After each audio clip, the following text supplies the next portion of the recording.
আসসালামু আলাইকুম এভরিওয়ান। ছাদ বাগান এবং ব্যালকনি বাগান সম্পর্কে সকল ধরনের ভিডিও পেতে আমার চ্যানেলটি সাবস্ক্রাইব করে রাখুন। যদি ভালো লাগে তাহলে লাইক, কমেন্ট অ্যান্ড শেয়ার করবেন। আজ কথা বলবো কিভাবে ছাদে বা ব্যালকনিতে ধুন্দুল চাষ করবেন। ধুন্দুল একটি জনপ্রিয় সবজি। এই সবজি চাষ করা খুব সহজ। একটু পরিশ্রম করলেই ছাদে বা ব্যালকনির টবে খুব সহজেই ধুন্দুল চাষ করা যায়।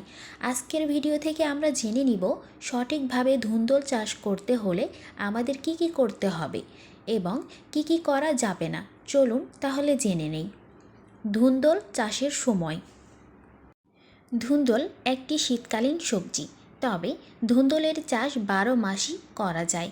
সেজন্য চাষ করার আগে জাত নির্বাচন করে নিতে হবে। 12 মাসই জাত ছাড়া অন্য ধুন্দুল গাছ অসময়ে লাগালে ভালো ফলন পাওয়া যাবে না। মাটি প্রস্তুত প্রণালী। ধুন্দুল সাধারণত দোআঁশ মাটি, বেলে দোআঁশ মাটিতে ভালো হয়।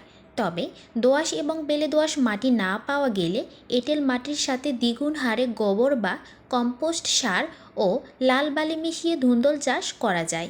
এছাড়া নদীর বালি মাটির সাথে ইটের টুকরো ও শুকনো গোবর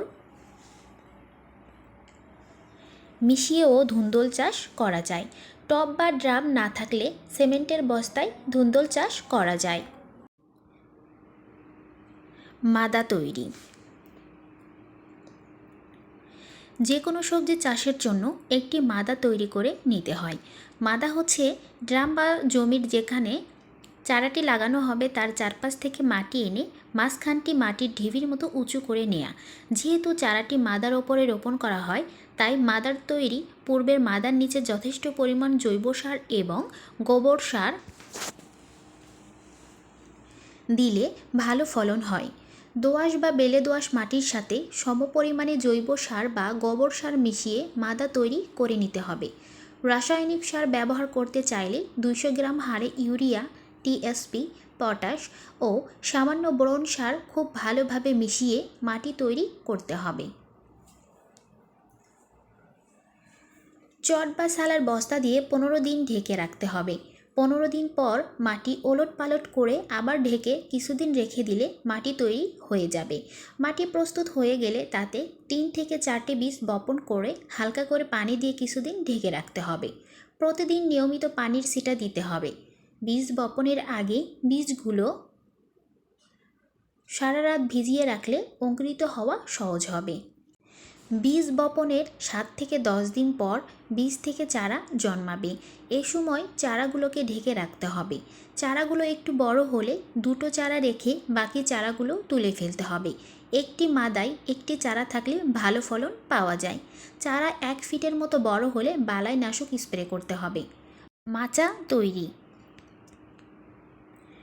ধুন্দুল একটি লতা জাতীয় উদ্ভিদ, তাই গাছের বৃদ্ধির জন্য বাঁশ, কঞ্চি বা রশি দিয়ে ভালোভাবে মাচা তৈরি করে দিতে হবে, যেন গাছটি সহজেই উপরে উঠে যেতে পারে। গাছের লতাগুলো 2 থেকে 4 হাত বড় হইলে প্রত্যেকটি লতার আগায় পিঞ্চিং করে দিতে হবে। এতে নতুন নতুন শাখা প্রশাখা বৃদ্ধি পাবে। মনে রাখবেন, ধুন্দুলের প্রথমে বেড়ে ওঠা শাখা থেকে কোনো ফলন হয় না, নতুন নতুন শাখা প্রশাখা থেকেই ফলন হয়। এই শাখাগুলোকেই পিঞ্চিং বা ভেঙে দেওয়াকেই 1G, 2G, 3G বলে। জি মানে জেনারেশন। গাছে ফুল চলে এলে ফ্লোরা নামের পিজিআর স্প্রে করলে ভালো ফলন পাওয়া যাবে। এই সময় ছাই ছাড়া অন্য কোনো প্রকার কীটনাশক ব্যবহার করলে ফল বিষাক্ত হয়ে যাবে এবং ফলন কমে যাবে। রোগবালাই ও পোকামাকড় দমন। ধুন্দুল গাছে ছোট অবস্থা থেকেই পোকামাকড় ও রোগবালাইয়ের আক্রমণ ঘটে, তাই শুরু থেকেই এ ব্যাপারে যত্নশীল হতে হবে। চারা জন্মানোর আগে মাটিতে ফুরাডন নামের কীটনাশক মিশিয়ে দিতে হবে। এতে রোগবালাইয়ের আক্রমণ কম হবে। চারা 2 হাত লম্বা হলে তাতে নাইটো নামের কীটনাশক স্প্রে করতে হবে। এতে নানান ধরনের পোকার আক্রমণ থেকে গাছকে রক্ষা করা যাবে।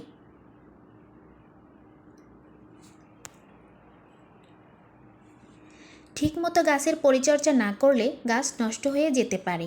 মাঝে মাঝে পাতায় পানি স্প্রে করে তারপর ছাই ছিটিয়ে দিতে হবে।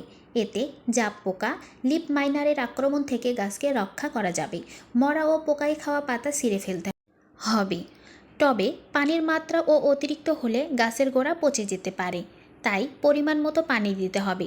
টবের মধ্যে কোনোভাবেই পানি জমতে দেয়া যাবে না। অধিক ফলন পাওয়ার উপায়। প্রখর রোদের হাত থেকে গাছকে রক্ষা করতে গাছের গোড়া মালচিং বা ঢেকে দিতে হবে। মালচিং হচ্ছে খড় বা কুচুরি পানা দিয়ে গাছের গোড়া ঢেকে দেয়া।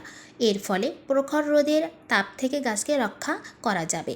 গাছের গোড়ার মাটির আর্দ্রতা ঠিক থাকে। টব বা ড্রামের মাটি যেন শুকিয়ে না যায়।